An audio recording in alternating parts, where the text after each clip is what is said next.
Hey, everybody. I'm Laura Beth Wanger, and welcome back to Thoughts and Feelings. So, today I want to talk to you about something that might feel really obvious, but I feel like that's true of so many other things that I talk about. Like, okay, don't we all know this? Here's the thing, even though we might know something intellectually, that doesn't mean that we don't live our lives and our bodies as though it weren't true. Because so often these two things have nothing to do with each other, right? And I think that's especially true when we look at today's topic, which is that in order to learn something new, in order to come into a new range of motion, whether that's stretching a muscle or finding a new way of moving or breathing in our bodies, or learning some piece of information, or finding a new way of interacting with other humans, or taking in a new belief about ourselves or the world, we cannot do that unless we are feeling safe enough, um, stable enough, comfortable enough, easy enough to do so. Like, we cannot do that when we're in a state of panic, high heart rate, tunnel vision. Um, we also can't do it when we're in a state of overwhelm, like deer in the headlights, just nodding along. Those are not effective times to take in new information. All right, you're saying to yourself, I hear you, but I feel safe enough most of the time. I don't even know what it would feel like to feel unsafe. I'm going to challenge this a little bit because what you think of as unsafe and what your brain thinks of as unsafe are two completely different things. And often it's something unconscious, like we don't know that we're feeling unsafe, but our body knows, and it's going to act in a way that keeps us safe no matter what. So let's look at a really simple kind of everyday example. Let's say you have a friend who's got really tight quads. The front of their legs are really tight. They want to stretch them. And so you suggest they go to a yoga class because you know yoga has a lot of stretching and they're going to stretch their quads. And so, in the context of that yoga class, the teacher has them stand on one leg and reach back with their other hand and hold their other leg in Nadarajasana, king dancer pose. Why is this not an effective way to stretch your quads? Your friend who's never been to yoga before is struggling not to fall over. And so when our brain is worried that we're going to fall over, it's not going to allow us to accept a stretch. It's not going to let us memorize somebody's phone number. It's making sure you don't die. And this is true more often than we think. Like, our brain worries about us falling over a lot. Thank you, brain. That's really important. And yet we don't even know that that's happening. So we're going to look at some positions. We're going to work through a couple of different lunges together as an exploration today so that we can start maybe to have a sense of, like, what does it feel like to feel safe enough in my body in order to make a change, in order to do something different? Or maybe just noticing, like, what does it feel like to feel a little unsafe and unstable? And what does it feel like to feel more safe and stable? And this is something that has tremendous carryover to other domains of your life. We can start to get a sense for how this works, why this is so effective, and why we work against ourselves. Then I think it can have some big implications for other areas of your life too.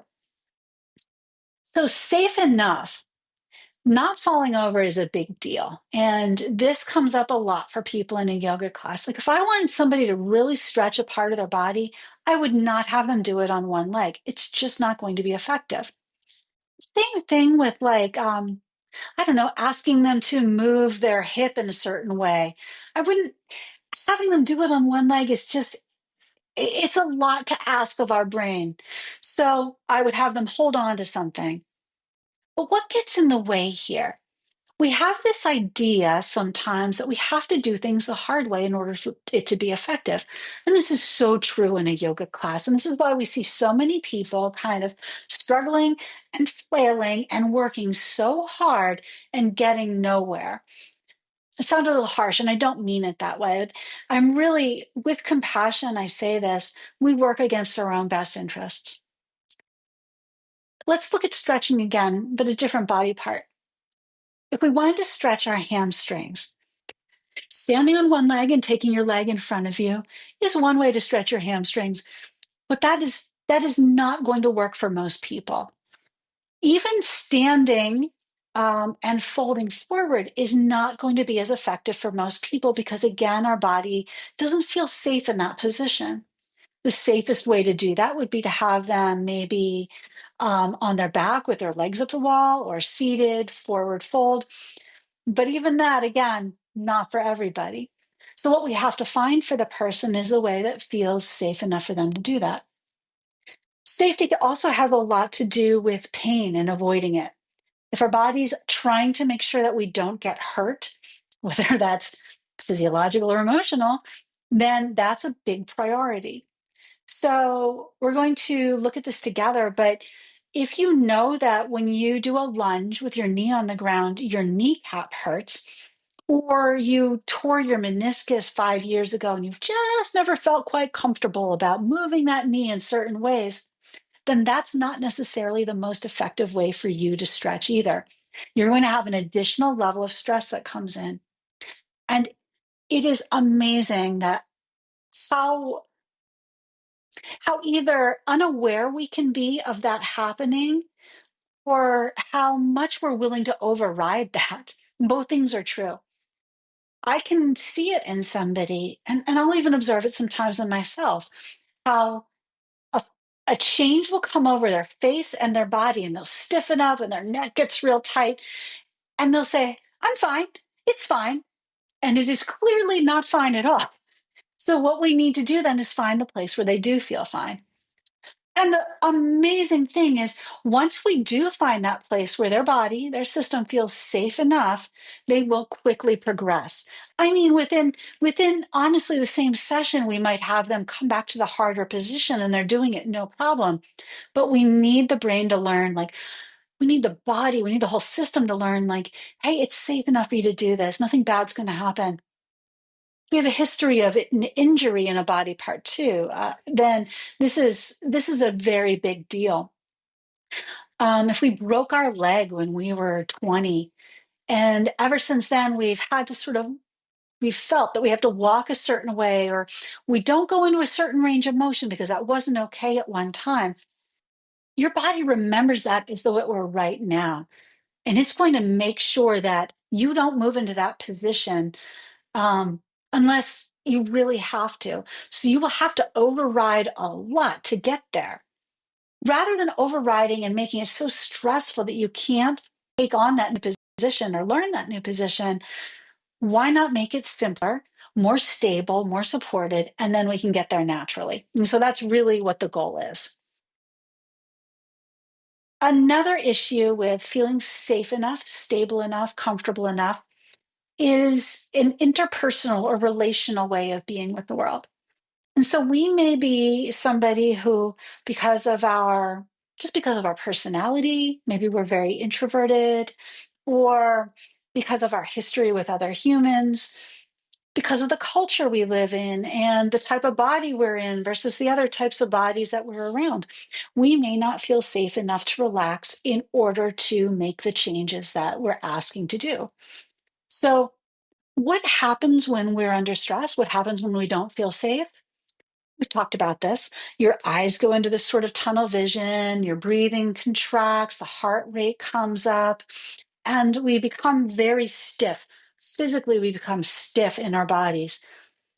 We can't stretch in any dimension. We can't stretch when we're in that place. And so, for somebody like that, being in a group situation, or working with somebody that makes you more nervous is not the ideal place to learn something new.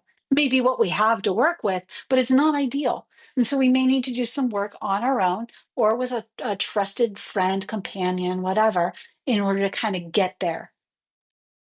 Trust takes time to build. Our bodies, you can't fool them.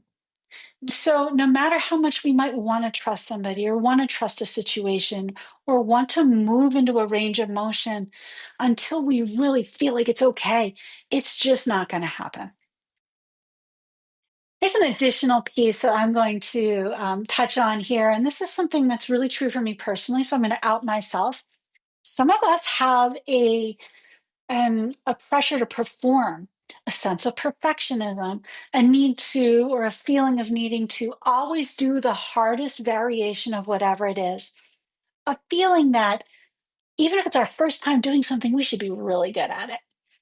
And so, what can happen then is if we're put in a situation where we have to perform or we feel like we have to perform, it feels less safe. And it can be very difficult to stop ourselves from doing the hard thing. Like it's hard not to override that. And this is really true for me. What's so fascinating is that you can measure this physiologically. Wearing a heart rate monitor, I can watch my heart rate go up if I'm in a group class and I'm spotlighted and the instructor says, Laura Beth, why don't we watch you do this? Man, it's so hard. And so in that situation, even though I know, okay, if I just did this in the more stable way, let's say we're talking about a push-up. If I put my knees down, I would be able to use all my muscles so well. I would be like flawless with that push-up. But instead, I will maybe feel, because of my history, because of who I am, because of my culture, I will feel that I need to perform. And so maybe I'll try to do a Spider-Man push-up where I bring my knee to my tricep as I go down. This is so hard, y'all. And because of the additional stress I'm under, because of the pressure, I am less likely to be able to do that new, novel, difficult thing well. It's just too much pressure. If you're familiar with the window of capacity or the window of tolerance, so we've got this sort of space in the middle where we are optimally able to do things. Our breathing's easy, we feel relaxed and comfortable. And near the top of the window, this is where we become activated in our nervous system, fight or flight. So this is where that sort of faster breathing, higher heart rate, the heat in the body, the sweating, that's where that comes in. As we move out of our window of capacity into that area, it becomes more and more difficult to do or to learn or to change. And at the very bottom of that window, where we are in a state of maybe overwhelm or shut down or dissociation, our eyes are glazed over, we're just nodding and waiting for it to be over, we can't learn in that place either. That doesn't mean that we won't get close to the edges of those things, but we need to be in a place that feels safe enough to make those changes, to start to do that. And so here's where I say we so often work against ourselves because we've got some larger cultural idea, or we have a personal complex that keeps us from doing what we know would be easier, safer, better, more optimal, etc. And I want to sort of postulate the idea that this comes from a place of safety too, because our complexes, personal, cultural, both, they really drive what and how we are in the world. And so many of them developed out of a sense of safety or needing to be safer, or they have determined what safe is. And so a cultural complex around who is allowed to do what. Um, Example, women can't do certain things. This will keep us maybe from feeling like we can't do something, and we won't be in our comfortable space of being able to do it. So, like, I didn't say that very well, but hopefully you got the idea. So we need to be able to identify what's going on with ourselves in order to find a safe enough way to do something so that we can then make the changes. Again, this sounds like common sense, and yet again and again, we work against it. We find ourselves working too hard, trying to sort of hop over the basic steps in order to get somewhere. One of our biggest cultural complexes here in this country is this Puritan work ethic, working harder for the sake of working harder. And this is one that, oh my God, to the core, I have lived this. And so it feels like if something's easy, I must be doing it wrong. But there's no shortcut to a relaxed nervous system. It has to be easy enough. And then once it's easy enough that I can start to learn it, then it can get hard. But otherwise, I'm just going to be doing some compensatory stuff, and it's not going to actually affect the change I'm looking for. All right. I think that's what I kind of want to say about that. Let's see if we can explore this a little bit in a couple of positions. So, And there's Ava looking out the window. Let's see if we can find me in a lunge. And I would love for you to practice along and see what you notice. Now, if you've never done this kind of work before, you may find it difficult to tell what's happening, and that's okay too. So let's come into a lunge position. And if you know that stability is something that's difficult for you, then right away I would suggest that you set up beside a wall. But I want this first one to feel a little hard. We're going to go from hard to easy. Oh, barking dogs. Let me close my door. Okay. So coming into a lunge with my left foot forward. And although it might be difficult to see my feet, my back heel is up and I'm balancing on the ball of my back foot. So just standing here becomes a balance challenge. These are very two small points of contact with the ground. As a rule, the more points of contact we have with the ground, the safer and more stable we feel. So here, this is pretty challenging. I've done a million lunges. Maybe you have too. It may not feel that challenging. If this is very easy for you, look around the room and notice how the threat level increases. You might even try closing your eyes, and that's going to make it much more difficult. And so now, what do you notice in your body? Can you feel the muscles working? Can you feel any anxiety? Can you notice if that comes in for you? Feel any shaking or wobbling? And then from here, step back to a standing position, or you can come to a seat and notice what it feels like not to be doing that. So we've gone from a challenging situation to a less challenging situation. Now, if you're somebody who does a lot of movement, this next question, just disregard it. But if I were to ask you, could you feel your right quad stretching in that position? You may not even have been able to notice because you were preoccupied with just trying to hold it up or just trying to get it right. So let's change it a little bit.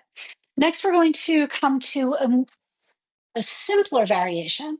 And so for this one, I'm coming to the ground. I've got my knee down, my back knee, my right knee is down, my left foot is forward. You can have the back toes tucked or untucked, whatever's best for you. And I want you to be able to touch a wall.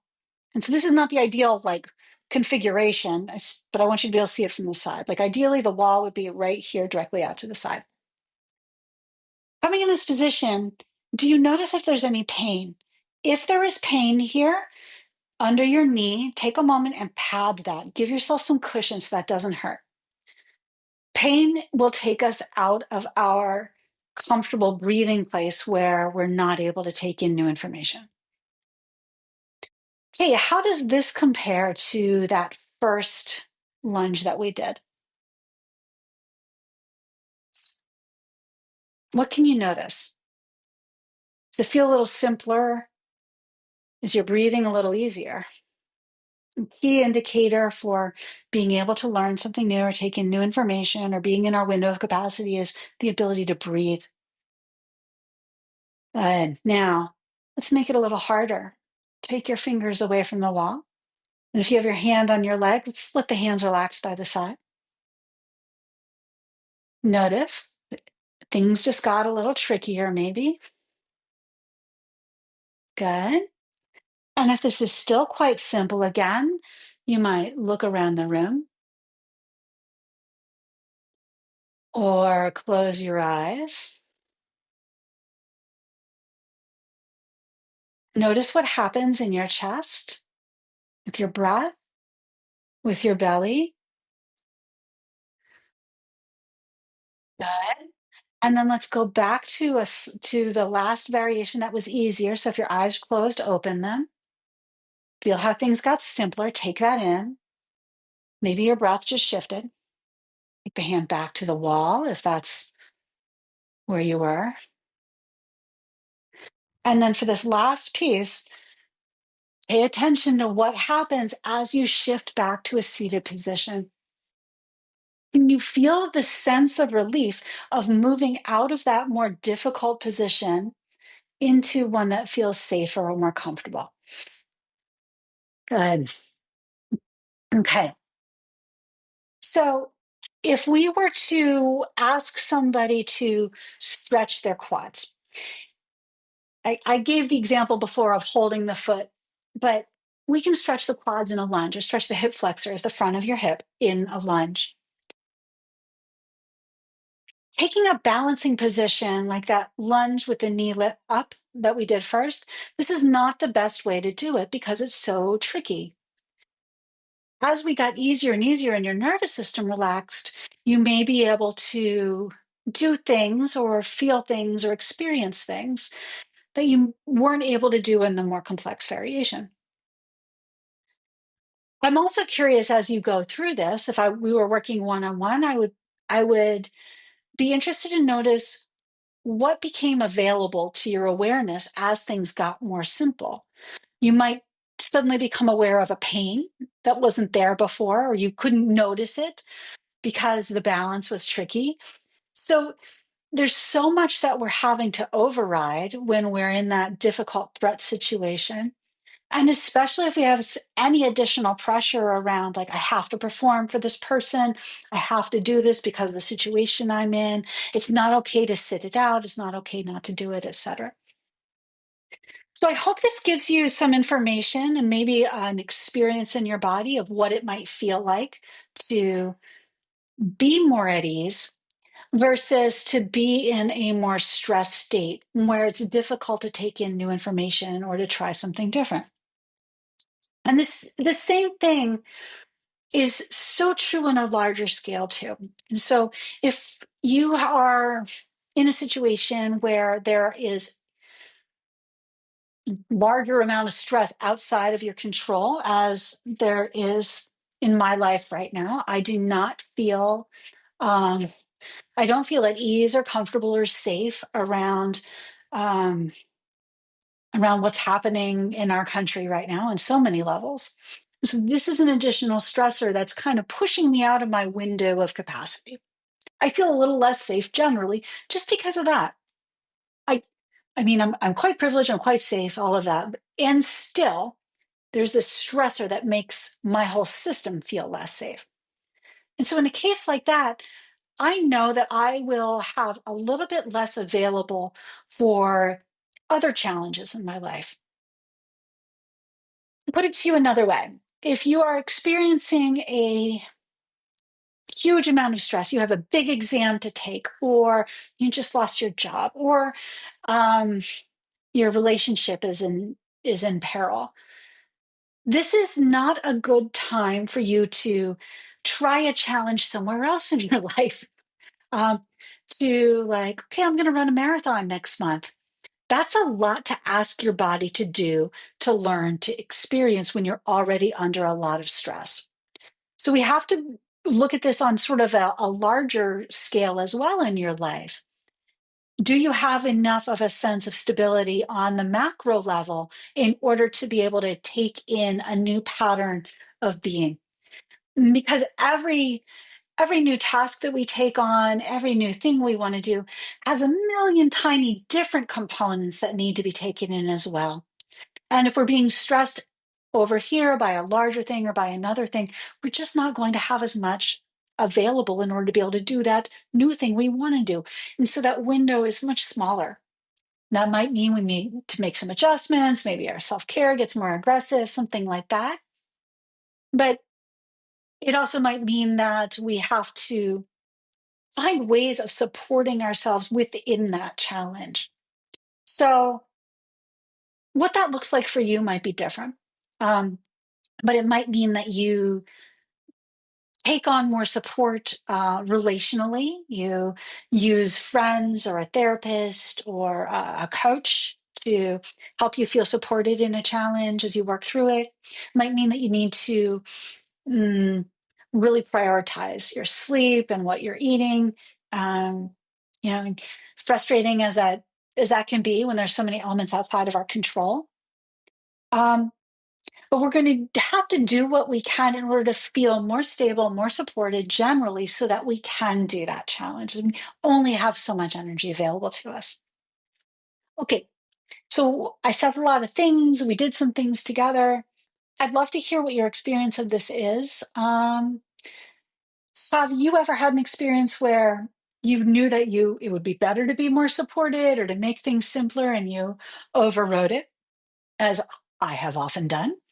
Or can you see how working on this in a physical level has the potential to create a pattern that you might use somewhere else in your life? As always, I really appreciate and value your input and your being here with me. And I very much look forward to hearing your thoughts. Um, Please stay in touch. Until next time, take care. I'll see you soon.